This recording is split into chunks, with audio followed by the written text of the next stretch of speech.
दिल्ली में रहने वाली राधा अपने ससुराल में बहुत खुश थी। दिल्ली वालों की तरह ही राधा का भी एक बड़ा शौक था। प्यारी सी राधा को गोलगप्पे खाना बहुत पसंद थे। अब एक बात तो है, आपको गोलगप्पे पसंद हो ये हो सकता है, लेकिन सामने वाले को भी हो ऐसा नहीं हो सकता। और ऐसा राधा के साथ भी था। उसका ये शौक उसकी सास नंदिनी को बिल्कुल भी पसंद नहीं था। एक दिन राधा अपने पति करण और सास के साथ पार्टी में जाती है, जहाँ उसकी सास और पति पार्टी में खड़े होकर लोगों से बातें कर रहे थे। तो वहीं राधा गोलगप्पे के स्टॉल पर खड़ी होकर गोलगप्पे खा रही थी। तभी नंदिनी उसके पास आती है। तू फिर शुरू हो गई। बहू, तुझे कितनी बार कहा है मैंने, ये कचरा मत खाया कर। हमेशा गोलगप्पे ही खाती रहती है। बेटा, रिश्तेदारों से थोड़ा मिलजुल ले, बाद में खा लेना ये। क्या करूं माँ जी, गोलगप्पे देखकर मेरी जबान कहती है बस खा ले। मुझसे गोलगप्पों को देखकर ना रहा ही नहीं जाता। जब मैं पैसों से मिलने वाली गोलगप्पे नहीं छोड़ती, तो ये तो फ्री के मिल रहे हैं। अब तो पेट भर कर खाऊंगी। शर्म कर ले थोड़ी सी बहू। अगर तू यहाँ पर स्टॉल पर इतना टाइम तक खड़ी रहेगी तो लोग क्या सोचेंगे कि नंदिनी की बहू गोलगप्पे खाने के लिए मरी जा रही है। ऐसा लगता होगा लोगों को कि मैं तुझे खाने को नहीं देती हूँ। बेटा मत कर, थोड़ी तो इज्जत रख ले। माँ समान हूँ तेरी। लोग क्या सोचेंगे, ये लोगों को सोचने दीजिए माँ जी, ये लोगों का काम है। फिलहाल तो मेरे दिल दिमाग में बस गोलगप्पे छाए हुए हैं और मैं ये खाए बिना नहीं जाऊंगी। आप भी जाइए, पार्टी एंजॉय करिए और मुझे भी मेरे गोलगप्पे एंजॉय करने दीजिए। नंदिनी अपने गुस्से पर कंट्रोल करते हुए अपनी बहू को रोकने की बहुत कोशिश करती है, लेकिन राधा का गोलगप्पे खाना बंद ही नहीं होता। और तभी वहाँ पर करण आता है। अरे माँ बस कीजिए, क्या कर रही हैं आप? अरे आपको पता है ना, ये भैंस है और भैंस के आगे बीन बजा के ना कोई फायदा नहीं होता है। घर पे इतना सुनाती हो आप, मानती है क्या आपकी? यहाँ क्या मानेगी माँ? और सामने गोलगप्पे हो तो ये तो अपने पति और सास को बेच दे। देखो माँ, इसको तो मैं कुछ बोल नहीं सकता, लेकिन आप तो मेरी माँ हो ना, मेरी बात को समझो और शांत हो जाओ, वरना फालतू में बेइज्जत होंगे सबके आगे। बेटा देख, सारे रिश्तेदार हमें ही देख रहे हैं और हंस रहे हैं हम पे। बेटा ये एक दो खाती ना तो मैं इसे कुछ ना कहती, पर मैं इसे जानती हूँ, ये पूरा स्टॉल खा जाएगी। अरे बेटा, मुझे डर था कहीं खाने के चक्कर में ये हमारा नाम खराब ना कर दे, इसलिए मैं इसे यहाँ रोकने आई हूँ। अरे बहू रुक जा, थम जा, घर जाके खा लियो। तेरे लिए पूरी रेडी खरीद कर ला दूंगी मैं, पर अभी तो रुक जा। बेटा ये तो रुक ही नहीं रही, अब क्या करूँ, तू ही कुछ कर। अरे माँ, अगर मेरे कहने से रुकती ना तो मैं कब का कह देता। अरे नहीं रुकेगी ये जो कर रही है ना इसे करने दो और चलो यहाँ से। लोगों से बात करते हैं, वरना उनको लगेगा इसके साथ साथ हम भी गोलगप्पे खाने के लिए खड़े हैं। चलो माँ। हाँ हाँ जाइए, और आप लोगों से मिलकर फ्री हो जाए ना तो यहीं आकर मिल लेना मुझसे। मैं यहीं पर आप लोगों का इंतजार करूंगी। अपनी सास को इग्नोर मारकर राधा फिर से गोलगप्पे खाना शुरू कर देती है। ये सब देखकर नंदिनी और करण वहाँ से चले जाते हैं। समय गुजरता है, लेकिन राधा की गोलगप्पे खाने वाली ये आदत बिल्कुल भी नहीं सुधरती। एक दिन सुबह के समय करण ऑफिस जाने के लिए निकल रहा था, तभी राधा उसे पीछे से आवाज लगाकर बुलाती है। सुनिए। अरे सुनते क्यों नहीं, कान में तेल डाल लिया है क्या? काम है जरूरी, सुन लो भाई। अरे यार क्या है तुम्हें, क्या दिक्कत है? भौंको। इज्जत से बात करिए, पत्नी हूँ आपकी। ठीक है भौंकिए, मतलब बोलिए, क्या दिक्कत है, क्या चाहिए अब? बेबी प्लीज शाम को आधे टाइम मेरे लिए गोलगप्पे लेकर आना, बहुत मन कर रहा है। लेकिन पिछली बार की तरह कम मत लेकर आना, थोड़ा अच्छे से लेकर आना कि पेट भर जाए मेरा। हाँ, मुझे लग ही रहा था कि तुम्हें ऐसा ही कुछ काम होगा। अरे जब देखो तब गोलगप्पे गोलगप्पे गोलगप्पे। अरे इसके अलावा कुछ और सोच लिया करो। और ये क्या बेबी फेबी बोलती रहती हो? मुझे नहीं पसंद ये सब। ये निब्बा निब्बी वाला होता है, ये बेबी फेबी, ये सब मत बोला करो मुझे। हाँ यही बोलना था मुझे बस। मेरे लिए गोलगप्पों से ज्यादा जरूरी कुछ हो ही नहीं सकता। करण और राधा की सारी बातें दूर खड़ी नंदिनी सुन रही थी, जिसे सुनकर उसे बहुत गुस्सा आता है और राधा की बातें सुनकर वो उसके पास आती है। बहू तेरे दिमाग में हमेशा गोलगप्पे ही रहते हैं क्या, और कुछ नहीं सोचता? मेरा बेटा ऑफिस जा रहा था, तुझे पीछे से टोकना जरूरी था? जब देखो मेरे बेटे को रोक टोक करके लेट करा देती है। लेट जाएगा ऑफिस तो उसकी सैलरी कटेगी, और जब उसकी सैलरी कटेगी तो तू ही ड्रामे करेगी फिर। माँ जी बिना बात के थोड़ी ना रोका है, शाम को गोलगप्पे ले आना ये कहने के लिए रोका था। आज मन कर रहा है बहुत खाने का। बहू तेरा आज गोलगप्पे खाने का मन कर रहा है। तेरा बस चले तो तू सुबह के नाश्ते से लेकर रात के खाने तक सिर्फ गोलगप्पे ही खाए। माँ जी, एक ही पसंद है मेरी, आप लोग वो भी पूरा नहीं कर सकते? बहू ये तेरा कभी कभार का हो तो ठीक है, लेकिन जब तू गोलगप्पे खाना शुरू करती है ना तो तू रुकने का नाम ही नहीं लेती है, और हमारे घर के आधे पैसे तो इसी में खत्म हो जाते हैं। माँ जी, आप मेरे गोलगप्पों पर खर्च होने वाले पैसों का भी हिसाब करोगी? अरे बस करो यार, बंद करो। अरे बहस क्यों कर रहे हो? ले आऊंगा गोलगप्पे। हाँ, और माँ आप भी शांत रहो यार। आप जानती हो ना इसे, ये कैसी है, फिर भी आप बीच में आ रही हो। माँ आपके चिल्लाने से ना इसका गोलगप्पा खाना छूटेगा नहीं, लेकिन हाँ आपके चिल्लाने से आपका बीपी बढ़ेगा और बीपी से आप दुनिया छोड़ सकती हो। तो थोड़ा ना शांत रहा करो। ये तो है ही पागल, आप तो समझदार हो, समझो माँ। और अच्छा मुझे देर हो रही है, मैं चलता हूँ, बाय। करण इतना कहकर ऑफिस के लिए निकल जाता है और अपने सास की बात सुनकर राधा को बहुत बुरा लगता है। वो गुस्से में कमरे में चली जाती है और अपनी फ्रेंड नीतू को फोन करती है। हेलो, कैसी हो मैडम? और कैसे कट रहे हैं दिन ससुराल में तुम्हारे? क्या बताऊं यार, ससुराल में तो दिन ही नहीं कट रहे। यहाँ मेरी सास मेरे गोलगप्पों पर भी देखती है कि कितने पैसे खर्च हो रहे हैं, तो वो और किस चीज के लिए पैसे खर्च करेंगी यार। यार तू खाती तो बहुत है गोलगप्पे। मैं तो बोलती हूँ तू जितने गोलगप्पे खाती है अगर उतना बेचना शुरू कर दे तो तेरी कमाई भी हो जाएगी और तेरे गोलगप्पे खाने की इच्छा भी पूरी होती रहेगी। वैसे तेरा आइडिया बुरा भी नहीं है। आजकल कोई काम छोटा बड़ा थोड़ी ना होता है, बस पैसे आने से मतलब होता है। मेरे पास पैसे आने लगेंगे तो कोई भी मुझे गोलगप्पे खाने से थोड़ी ना रोकेगा। ये सही है, गोलगप्पे ही बेचना शुरू कर देती हूँ, पेट भर कर खा भी लूंगी और पैसे भी कमा लूंगी। मैं मजाक कर रही थी, कहीं तू सच में तो गोलगप्पे बेचने का तो नहीं सोच रही ना? हाँ, मैं यही सोच रही हूँ, इसमें बुराई क्या है? बेशक तूने ये बात मजाक में बोली है, लेकिन सही बोली है। राधा इतना कहकर कॉल को रख देती है और यूट्यूब पर गोलगप्पे बनाने की विधि देखने लगती है। अगले दिन सुबह रसोई में जाकर वो बहुत सारे गोलगप्पे बना रही होती है। तभी वहाँ पर नंदनी आती है। हे भगवान, इतने सारे गोलगप्पे पूरे मोहल्ले के लिए बना रही है क्या? तुझे बाहर से मंगाकर खाने के लिए क्या मना किया? तूने तो घर में ही इतने सारे गोलगप्पे बना लिए। एक काम कर बहू, तू ना बाहर से ही मंगाकर खा लिया कर, थोड़ा कम नुकसान होगा। थोड़ा सा ही नुकसान होगा ना, इतना सारा तो नहीं होगा ना। माँ जी शांत हो जाइए आप। मैंने ये गोलगप्पे सिर्फ खाने के लिए नहीं बल्कि बेचने के लिए भी बनाया है। आप मुझे बहुत ताने मारती है ना कि मैं आपके बहुत पैसे खर्च करवाती हूँ गोलगप्पे पर, इसलिए मैंने गोलगप्पे बेचने का काम ही शुरू कर दिया। इससे मुझे गोलगप्पे खाने को भी मिलेगा और पैसे कमाऊंगी भी। हाँ हाँ, अब बस यही देखना बाकी रह गया था कि तू रोड पर जाकर गोलगप्पे बेचे। अरे मैं तुझे क्या बोलूं, मुझे गुस्सा आ रहा है। तेरा जो मन करता है कर, अब मुझे तुझसे कोई बात नहीं कर रही, भाड़ में जा। नंदनी इतना कहकर वहाँ से चली जाती है। जिसके बाद राधा गोलगप्पे का सारा सामान अपनी स्कूटी पर रखकर बेचने के लिए गलियों में निकल पड़ती है। कुछ देर बाद शाम को जब वो घर लौटती है तो अपनी सास को 500 का नोट देती है। लीजिए माँ जी, आज की कमाई। मैंने अपने सारे गोलगप्पे बेच दिए और ये मेरी पहली कमाई है। बहू मुझे एक बात बता, तू गोलगप्पे की इतनी बड़ी दीवानी है तो तूने अपने आप पर कंट्रोल कैसे किया? एक भी गोलगप्पा नहीं खाया, सारे बेच दिए। माँ जी, जब पैसे आने लगते हैं ना तो सभी चीजें बदल जाती हैं।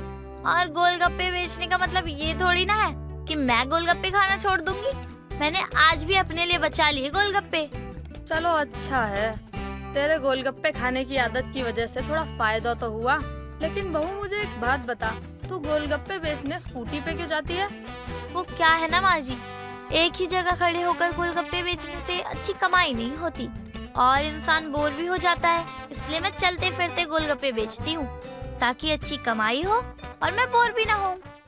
राधा और नंदनी की सारी बातें दरवाजे पर खड़ा करण सुन रहा था, जिसे सुनकर वो हंसते हुए अंदर आता है। क्या ये क्या सुना मैंने? तुमने गोलगप्पे बेचने शुरू कर दिए? इतनी भी क्या गरीबी आ गई?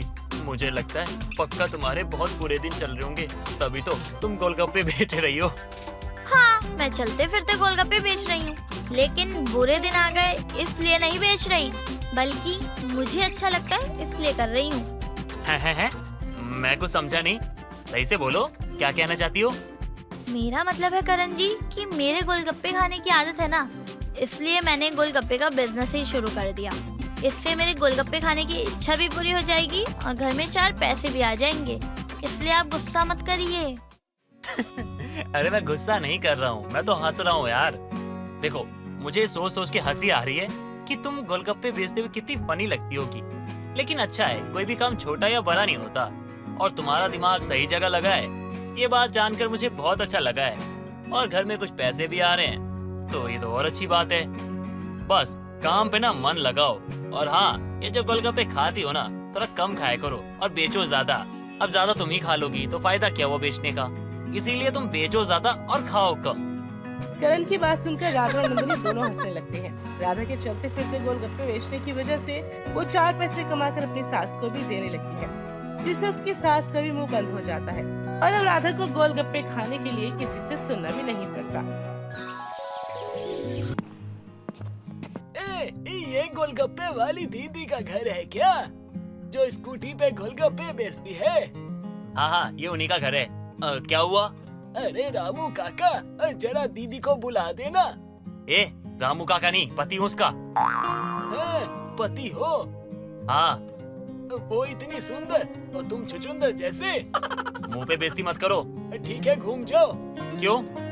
तुम्हारे पीठ पीछे तुम्हारी बुराई करूंगा ना। क्या करूं मैं आपका? अब है कौन और क्या काम है, ये बताइए।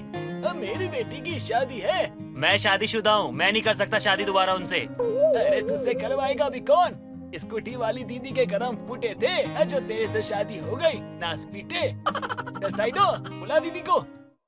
वो भी नहीं आएगी। क्यों नहीं आएगी? बाहर गई है। अच्छा ठीक है, ये ले नंबर, और आए ना तो बोल देना अब मुझे फोन करे।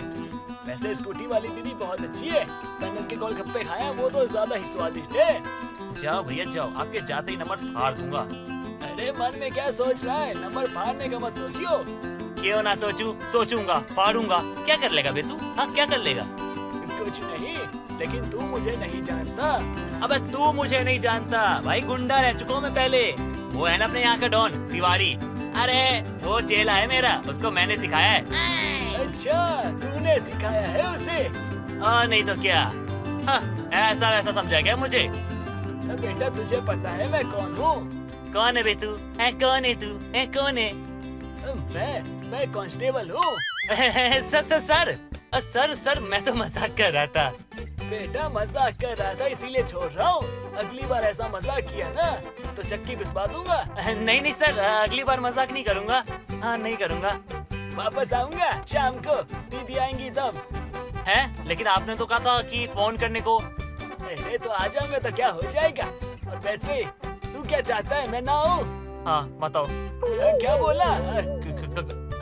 कुछ नहीं, मैंने कहा कुछ बोला। आप ही का घर, आप जब चाहे आ सकते हो सर। ठीक है, चलता हूँ। रचना अपनी सास नीलम के साथ रहा करती थी। रचना जितनी पूजा पाठ में ध्यान लगाती, उसकी सास उतना ही इन चीजों को अंधविश्वास समझती थी। ऐसे ही एक दिन रचना अपने घर में गणेश जी की आरती कर रही थी।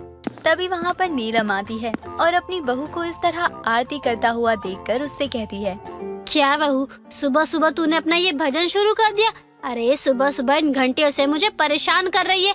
माँ जी, भगवान की आराधना करने से ही जीवन में सुख की प्राप्ति होती है, और अगर किसी को भगवान की आराधना और पूजा से परेशानी होती है तो उस इंसान से बड़ा पापी इस दुनिया में कोई नहीं होगा। बहू, अब तू ना ज्ञानी बाबा मत बन और कर ले तुझे जो करना है। मैं चली बाहर।